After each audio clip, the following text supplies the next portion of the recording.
শিক্ষার্থীরা, আজকে ক্লাসে তোমাদের স্বাগতম। আমি আগের দিন কোষ সম্পর্কে পড়েছিলাম। আজকে কোষের শক্তিধর পাওয়ার হাউস সম্পর্কে আলোচনা করব, মাইটোকন্ড্রিয়া। দেখো মাইটোকন্ড্রিয়াটা কি। এখানে তার সংজ্ঞাটা বলতে হয়, দ্বিস্তর বিশিষ্ট আবরণী ঝিল্লি দ্বারা গঠিত সাইটোপ্লাজমস্থ যে অঙ্গাণুর মধ্যে তোমার কি হবে, ক্র্যাবস চক্র এবং ইলেকট্রন ট্রান্সপোর্ট ও শক্তি উৎপন্ন হবে, তাকে বলে মাইটোকন্ড্রিয়া। তাহলে প্রকৃত জীবকোষের গুরুত্বপূর্ণ অঙ্গাণু হলো মাইটোকন্ড্রিয়া। এটা কোষের যাবতীয় সব ধরনের কাজ সম্পন্ন করে, এই জন্য এটাকে কোষের পাওয়ার হাউস বা শক্তিঘর বলা হয়। এখানে কি কি হতে পারে, তোমার ক্র্যাবস চক্র ঘটতে পারে এবং ইলেকট্রন ট্রান্সপোর্ট ইত্যাদি প্রক্রিয়া ঘটে থাকে। এবার আসো এটার আবিষ্কার ও নামকরণ। আবিষ্কারের মধ্যে প্রথমে আমাকে কলিকারের কথা বলতে হয়। 1850 সালে তিনি সাইটোপ্লাজমের মধ্যে ক্ষুদ্র ক্ষুদ্র অঙ্গাণুর উপস্থিতি লক্ষ্য করেন। এর পরবর্তীতে 1894 সালে বিজ্ঞানী আর্টম্যান এই অঙ্গাণুর মধ্যে এই মাইটোকন্ড্রিয়ার উপস্থিতি লক্ষ্য করেন এবং 1898 সালে ভন ভ্যান্ডা এই মাইটোকন্ড্রিয়ার নামকরণ করেন। তাহলে মাইটোকন্ড্রিয়ার নামকরণ করছে কে? 1898 সালে বিজ্ঞানী ভ্যান্ডা। এবার আসো এটার তোমার সংখ্যাটা কেমন হতে পারে। কোষে যদি একটি মাত্র মাইটোকন্ড্রিয়া থাকে, তার বিভাজনের মাধ্যমে বিভাজিত হতে পারে। এটার আকৃতিটা কেমন দেখো তো। এটা তোমার এটা কেমন, অনেকটা পাউরুটি আকৃতির বা তোমার স্যান্ডেল শেপ। এছাড়া এটা বৃত্তাকার, দণ্ডাকার, তন্তু আকার, তারক আকার, কুণ্ডলী আকারও হতে পারে। এর আয়তন আসো, এদের আয়তন হচ্ছে তোমার 0.2 থেকে 2.0 মাইক্রন। 0.2 থেকে 2.0 মাইক্রন। এখন এই মাইটোকন্ড্রিয়ার আমরা গঠন সম্পর্কে আলোচনা করব। দেখো মাইটোকন্ড্রিয়ার গঠনটা কি হতে পারে। এটা দ্বিস্তর বিশিষ্ট লিপোপ্রোটিন বাইলেয়ার দিয়ে গঠিত। লিপোপ্রোটিন শব্দটা একটু করে বলতে হয় লিপিড এবং প্রোটিনের সমন্বয়। তাহলে এটা দ্বিস্তর বিশিষ্ট লিপোপ্রোটিন বাইলেয়ার দিয়ে গঠিত। এটা দুইটা স্তর, এর মধ্যে একটাকে বলা হয় বহিঃস্তর বা বাইরের আবরণ, ভিতরের স্তরটা হচ্ছে অন্তঃস্তর বা ভেতরের আবরণ। বাইরের স্তরটা কেমন, অনেকটা মসৃণ। আর এই বাইরের আবরণ সমূহ ভিতরের অংশসমূহকে রক্ষণাবেক্ষণ করে। এছাড়া এই বাইরের স্তর দিয়ে তোমার বিভিন্ন ক্ষুদ্র ক্ষুদ্র অণু বা আয়ন ভিতরে প্রবেশ করতে পারে, আবার ভিতর থেকে আয়ন সমূহ বাইরে বের হয়ে যেতে পারে। দুই মেমব্রেনের মাঝখানে একটা ফাঁকা স্থান দেখতে পাওয়া যায়, যেকে বলে আন্তঃমেমব্রেন ফাঁক। এবার আমরা পরের অংশের মধ্যে যাচ্ছি। দেখো বাইরের আবরণটা তোমার খাঁজবিহীন, কিন্তু ভেতরটা অনেকটা খাঁজযুক্ত, আঙ্গুলের মতো প্রবর্ধিত। এই যে দেখো আঙ্গুলের মতো প্রবর্ধিত হয়ে গেছে। তো এই ভিতরের অংশের মধ্যে জেলির মতো সমসত্ব তরল পদার্থ আছে, যাকে বলা হয় ম্যাট্রিক্স। খেয়াল করো। এবার ভিতরের মেমব্রেন দিয়ে আবদ্ধ স্থান, যেটা কি এই মাইটোকন্ড্রিয়াকে একটা অসম্পূর্ণ প্রকোষ্ঠে বিভক্ত করে, আর এটাকে বলা হয় পৃষ্ঠি। এখানে এর মধ্যেও ফাঁকা স্থান বিদ্যমান থাকবে, যাকে বলা হয় আন্তঃপৃষ্ঠি ফাঁকা স্থান। এছাড়া এই মাইটোকন্ড্রিয়ার মধ্যে তোমার কি হয়, অ্যাটিপি সংশ্লেষিত হয়, বুঝছো। এর মাধ্যমে এই যে দেখো এখানের মধ্যে কি আছে, অ্যাটিপি সিনথেসিস হয়, আর বৃত্তাকার ডিএনএ বিদ্যমান রয়েছে। এছাড়া এখানে ইটিসি ইলেকট্রন ট্রান্সপোর্ট চেইন আছে। ঠিক আছে, দেখো তাহলে এটার মধ্যে ইলেকট্রন ট্রান্সপোর্ট চেইন আছে আর সবিন্তক বৃত্তাকার বস্তু আছে। এটাকে আবার অক্সিজোম হিসাবেও অভিহিত করা হয়ে থাকে। এখানে বৃত্তাকার ডিএনএ এবং রাইবোজোম থাকবে। এছাড়া বিভিন্ন প্রোটিন, লিপিড, এনজাইম এবং কোএনজাইমও বিদ্যমান থাকতে পারে। তাহলে মাইটোকন্ড্রিয়ার গঠনটার মধ্যে আমি সহজে দেখতে পাই, এটা দুস্তর বিশিষ্ট লিপোপ্রোটিন বাইলেয়ার দিয়ে গঠিত। বাইরের আবরণটা কেমন, ভিতরটা কেমন। বাইরেরটা মসৃণ, ভিতরটা অনেকটা ভাঁজযুক্ত। তাহলে বাইরের আবরণ কি করে, ভিতরের আবরণকে রক্ষণাবেক্ষণ করে। এর মধ্যে দিয়ে তোমার বিভিন্ন ক্ষুদ্র ক্ষুদ্র অণু বা আয়ন প্রবেশ করে, আবার বেরও হতে পারে। আর দেখো দুই মেমব্রেনের মাঝখানে ফাঁকা স্থান আছে, যাকে বলে আন্তঃমেমব্রেন ফাঁক। এরপর দেখো বাইরের মেমব্রেনটা তোমার খাঁজবিহীন, ভিতরটা খাঁজযুক্ত হয়ে আঙ্গুলের মতো প্রবর্ধিত হয়ে গেছে, একে বলা হয় পৃষ্ঠি। আর পৃষ্ঠের মধ্যে দেখো জেলির মতো তরল পদার্থ আছে, যেটা ম্যাট্রিক্স বলা হয়। আর এখানে পৃষ্ঠের মাঝে কিছু ফাঁকা স্থান দেখবো, যাকে বলবো আন্তঃপৃষ্ঠি ফাঁকা স্থান। আর এখানের মধ্যে বৃত্তাকার ডিএনএ থাকে, আর ইটিসি ইলেকট্রন ট্রান্সপোর্ট চেইন আছে। এটাকে অনেক সময় অক্সিজেন হিসেবে অভিহিত করা হয়। এর মধ্যে অ্যাটিপি সিনথেসিস হয়, অর্থাৎ এর মধ্যে অ্যাটিপি সংশ্লেষিত হয়। এরপরে আসো, এর মধ্যে তোমার ডিএনএ এবং রাইবোজোম আছে, আর এছাড়া প্রোটিন, লিপিড, বিভিন্ন ধরনের এনজাইম এবং কোএনজাইম আছে। এটার কাজ কি, এটার কাজ হচ্ছে শক্তি উৎপন্ন করা, ক্র্যাবস চক্র, ইলেকট্রন ট্রান্সপোর্ট, সম্পন্ন করা, শুক্রাণু এবং ডিম্বাণু উৎপাদনে সাহায্য করা, হরমোন উৎপাদনে সাহায্য করা, ক্যালসিয়াম আয়নের ঘনত্ব রক্ষা করা। এই আরো অনেক কাজ আছে, কয়েকটা কাজ, যেহেতু এটা শক্তি উৎপন্ন হচ্ছে প্রধান কাজ। এছাড়া এডিপি কে আরটিপি তে রূপান্তরিত করা। হ্যাঁ, তাহলে শক্তি উৎপন্ন, তারপর হচ্ছে কি তোমার ক্রেবস চক্র, ইলেকট্রন ট্রান্সপোর্ট চক্র সম্পন্ন হয়। আর একটা আছে কি অক্সিডেটিভ ফটোফসফোরাইলেশন করে। আর আছে কি তোমার এটা শুক্রাণু এবং ডিম্বাণু উৎপাদনে সাহায্য করে, ক্যালসিয়াম আয়নের ঘনত্ব নির্ণয় করে। আর কি তোমার বিভিন্ন ধরনের এই যে ফটো রেসপিরেশন করে, অক্সিডেটিভ ফটোফসফোরাইলেশন করে। তাহলে শিক্ষার্থীরা তোমরা এই মাইটোকন্ড্রিয়া ছবিটা বাড়িতে আঁকবা এবং পড়াটা ভালো করে সংজ্ঞাটা শিখবা, এই আবিষ্কারকের নামগুলো দেখবা, কাজ কি আর গঠনটা কি, এটা আশা করি তোমরা বুঝতে পারছো। এবার আমরা পরের আরেকটা পড়ার মধ্যে চলে যাচ্ছি, যেটা তোমার কোষের রান্নাঘর।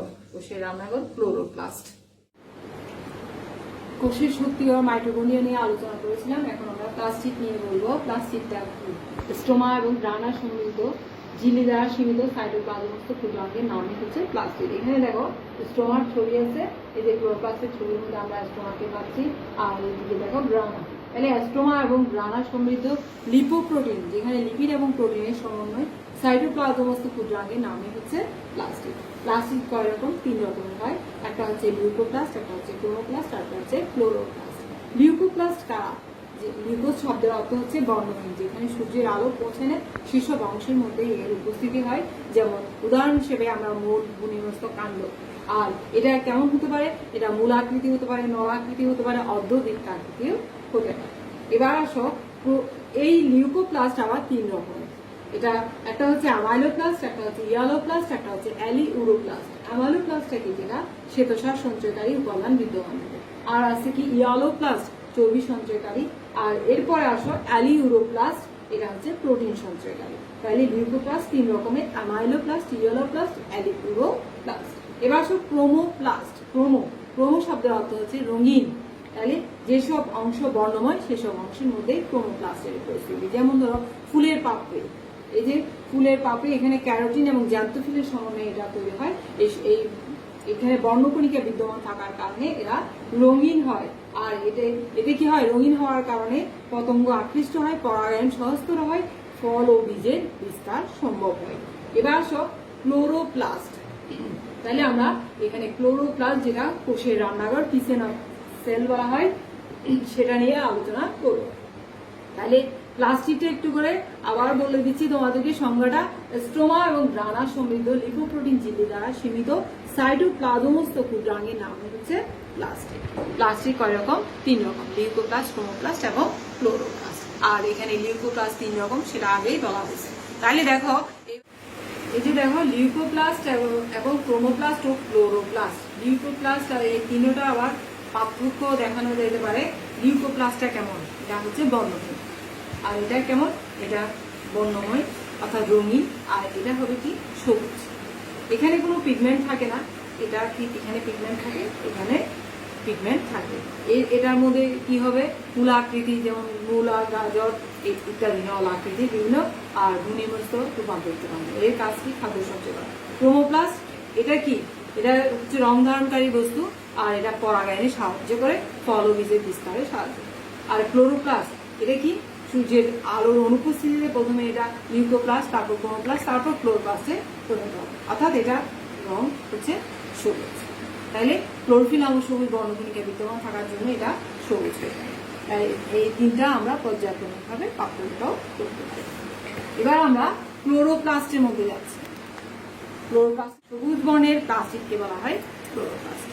এখানে এটা সবুজ বর্ণের প্লাস্টিকই হচ্ছে তোমার ক্লোরোপ্লাস্ট। ক্লোরোফিল, আরবি, ক্যারোটিন এবং জ্যান্থোফিলের সমন্বয়ে এটা গঠিত। ক্লোরোফিল এবং সবুজ বর্ণকণিকা অধিক মাত্রায় ধারণ করে বলে এরা সবুজ বর্ণের। এতে অন্যান্য বর্ণকণিকাও বিদ্যমান থাকতে পারে। 1886 সালে বিজ্ঞানী শিম্পাল তোমার এই ক্লোরোপ্লাস্টের সাইটোপ্লাজমের মধ্যে যে অঙ্গাণু উপস্থিতি লক্ষ্য করেন, তাই হচ্ছে ক্লোরোপ্লাস্ট।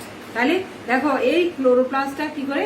খাদ্য সংশ্লেষে সাহায্য করে। এই জন্য এটাকে বলবো আমরা কিচেন অফ সেল, বা কোষের রান্নাঘর বলবো, বা শর্করা জাতীয় খাদ্যের কারখানা বলা হয়।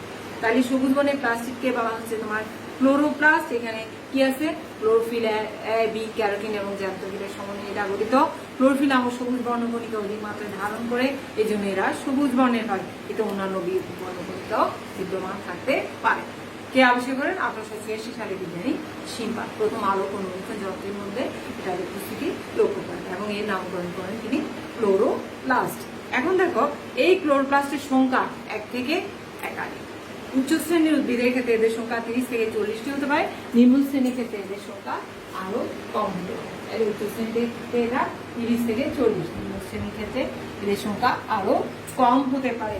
এখন দেখো এদের আকৃতিটা কেমন। আকৃতি খেয়াল করো, আমি যে ছবিটা আঁকছি এটা অনেকটা লেন্সের মতো। এই যে চোখে এটা দেখতে অনেকটা লেন্সের মতো। এছাড়া এরা নিম্ন শ্রেণীর ক্ষেত্রে এরা পেয়ালা আকার, সর্পিল আকার, তারক আকার, কুণ্ডলী আকার এবং আংটি আকৃতিরও হতে পারে। এবার আমরা ওর আকারের মধ্যে যাচ্ছি। এর আকার হচ্ছে 3 থেকে 5 মাইক্রন। তাহলে এটার মধ্যে আমরা কি বললাম, উচ্চ শ্রেণীর ক্ষেত্রে এদের সংখ্যা কেমন ছিল? 1 থেকে একাধিক। উচ্চ শ্রেণীর ক্ষেত্রে 30 থেকে 40টি, নিম্ন শ্রেণীর ক্ষেত্রে আরো কম। আর আকৃতিটা কেমন? এটা দেখতে অনেকটা লেন্সের মতো। এছাড়া বৃত্তাকার, দণ্ডাকার, কুণ্ডলী আকার, আংটি আকৃতি, জালিকা আকার, বিভিন্ন আকৃতি হতে পারে। আর আয়তন দেখো 3 থেকে 5 মাইক্রন। এখন আমরা উৎপত্তির ক্ষেত্রে আবার একটু করে বলতে পারি, নিম্ন শ্রেণীর উদ্ভিদে পুরাতন ক্লোরোপ্লাস্টের বিভাজনের মাধ্যমে এদের উৎপত্তি হয়, আর উচ্চ শ্রেণীর উদ্ভিদে আদি প্লাস্টিড হতে এদের উৎপত্তি। এবার আমরা পরের অংশে যাচ্ছি। এই যে এটার গঠন, সমস্ত ক্লোরোপ্লাস্ট একটা 2 স্তর বিশিষ্ট আংশিক অনুপ্রবেশ ঝিল্লি দ্বারা। এই বাইরের স্তরটা হচ্ছে মসৃণ, এটা বহিঃস্তর। আর ভেতরটা দেখো, এটাকে ভেতরের স্তরটাকে আমি বলবো অন্তঃস্তর। এখানে দেখো বাইরের স্তর এবং ভেতরের স্তর। ভিতরের স্তরের মধ্যে আমরা কি পাচ্ছি? এই যে ছোট ছোট তোমার হালকা ঘন তরল পদার্থ, যেগুলো বলা হয় ম্যাট্রিক্স। আর এখানে কি আছে দেখো তো, তোমার এই যে তোমার প্লেটের মতো গঠন, এই প্লেটের মতো গঠনটাকে বলা হচ্ছে তোমার কি গ্রানা। একসাথে অনেকগুলো গ্রানা স্তূপীকৃত হয়ে আছে। এটা থাইলাকর দেখতে অনেকটা প্লেটের মতো, আর একসাথে অনেকগুলো স্তূপীকৃত, এই জন্য এটাকে বলবো গ্রানাম চক্র। দুটি পাশাপাশি গ্রানা একটা সূক্ষ্ম নালী দ্বারা যুক্ত থাকে, একে বলবে স্ট্রোমা ল্যামিলি। এর মধ্যে বৃত্তাকার ডিএনএ থাকে। এছাড়া শ্বেতসার এবং বিভিন্ন প্রকারের তেল বিন্দু বিদ্যমান আছে। শ্বেতসার এবং তেল বিন্দু আছে। এরপর দেখো এখানে এই ক্লোরোপ্লাস্টার মধ্যে তোমার কি আছে? এই যে বাইরের স্তর, ভিতরের স্তর, গ্রানামের কথা বললাম, তোমাদের স্ট্রোমার কথা বলা হয়েছে, ডিএনএ আছে, শ্বেতসার এবং তেল বিন্দু বিদ্যমান রয়েছে। ক্লোরোপ্লাস্ট 2 স্তর বিশিষ্ট আংশিক অনুপ্রবেশ ঝিল্লি দ্বারা গঠিত। ঝিল্লির মধ্যে কি আছে? তোমার পানিগ্রাহী ম্যাট্রিক্স বিদ্যমান আছে। এছাড়া এখানে তোমার শ্বেতসার এবং তেল বিন্দু আছে। এছাড়া অসমোফিলিক দানাও বিদ্যমান রয়েছে। তারপর এখানে কি আছে? আর আছে তোমার এই যে ঘন তরল পদার্থ স্ট্রোমা আছে। স্ট্রোমার মধ্যে কি আছে? তোমার প্লেটের মতো গঠন, এটাকে বলা হয় থাইলাকয়েড। এটা অনেকটা থলে আকৃতির, একটির উপর একটি অনেকটা স্তূপীকৃত হয়ে আছে, একটার উপর একটা স্তূপের মতো। এটাকে বলা হয় গ্রানাম। তাহলে এই দুটি পাশাপাশি গ্রানা একটা সূক্ষ্ম নালী দ্বারা যুক্ত থাকে, একে বলছে স্ট্রোমা ল্যামেলি। আর এখানে তোমার কি আছে? Photosynthetic unit. এই যে তোমার ক্লোরোপ্লাস্টের মধ্যে এখানে অ্যাটিপি সিনথেসিস হয়, অর্থাৎ এর মাধ্যমে অ্যাটিপি সিনথেসিস হয় এবং এখানে ফটোসিনথেটিক ইউনিট বিদ্যমান রয়েছে। এই যে থাইলাকয়েডের মধ্যে আমরা আলাদা করে এই যে স্তূপীকৃত গঠনটাকে আবার আলাদা করে দেখানো হয়েছে, আর অ্যাটিপি সংশ্লেষিত হয়েছে। আর এখানে প্রকোষ্ঠের মধ্যে তোমার ফটোসিনথেটিক ইউনিট বিদ্যমান রয়েছে। এছাড়া এখানে রাইবোজোম আছে, শ্বেতসার দানা এবং অসমোফিলিক দানাও বিদ্যমান থাকতে পারে। এর আরো এখানে কি আছে? ক্লোরোফিল এ বি ক্যারোটিন এবং জ্যান্থোফিল বিদ্যমান আছে। তারপর আছে কি ডিএনএ এবং রাইবোজোম। ডিএনএ এবং রাইবোজোম বিদ্যমান আছে, আর এর সাহায্যে এরা নিজের অনুরূপ সৃষ্টি করতে পারে। তাহলে ক্লোরোপ্লাস্টের কাজটা কি? শর্করা জাতীয় খাদ্য প্রস্তুত করা, এরপর নিজের অনুরূপ সৃষ্টি করা, প্রোটিন এবং নিউক্লিক অ্যাসিড তৈরিতে সাহায্য করা এবং এডিপিকে অ্যাটিপিতে রূপান্তরিত করা, ফটো রেসপিরেশন করা। তাহলে সমস্ত ক্লোরোপ্লাস্টে কি 2 স্তর বিশিষ্ট আংশিক অনুপ্রবেশের ঝিল্লি দ্বারা গঠিত। এতে বাইরের স্তর আছে, ভিতরের স্তর আছে। বাইরের স্তরটা কেমন? মসৃণ। ভিতরের স্তরটা মধ্যে অনেক ক্ষারযুক্ত অংশ দেখতে পাওয়া যায়। এখানে দেখো ঘন তরল পদার্থের মতো অংশ আছে, এটি হলো ম্যাট্রিক্স। আর এখানে স্ট্রোমা আছে। স্ট্রোমার মধ্যে কি আছে? থাইলাকয়েড আছে, যেগুলো অনেকটা স্তূপীকৃত, একটার উপর একটা স্তূপের মতো গঠন, এটাকে বলা হয় গ্রানাম চক্র। আর এখানের মধ্যে তোমার ডিএনএ আছে, যার মাধ্যমে সে নিজের অনুরূপ সৃষ্টি করতে পারে। শ্বেতসার দানা আছে এবং তেল বিন্দু বিদ্যমান আছে। এছাড়া দেখো এখানে অ্যাডিপি সিনথেসিস হয়, যার মাধ্যমে অ্যাডিপি সংশ্লেষণ হয়। তাহলে ওর কাজটা কি? নিজের মনোজ সৃষ্টি করা, ফটো রেসপিরেশন করা, প্রোটিন এবং নিউক্লিক অ্যাসিড তৈরিতে সাহায্য করে। তাহলে আমরা কোষের রান্না সম্পর্কে আলোচনা করলাম। শিক্ষার্থীরা তোমরা কিন্তু বাড়িতে গঠনটা, বিশেষ করে গঠনটা তো বাড়িতে ছবি আঁকবে এবং কয়েকবার করলে তোমাদের শিক্ষার্থীরা আসলে ভালো থেকে তোমরা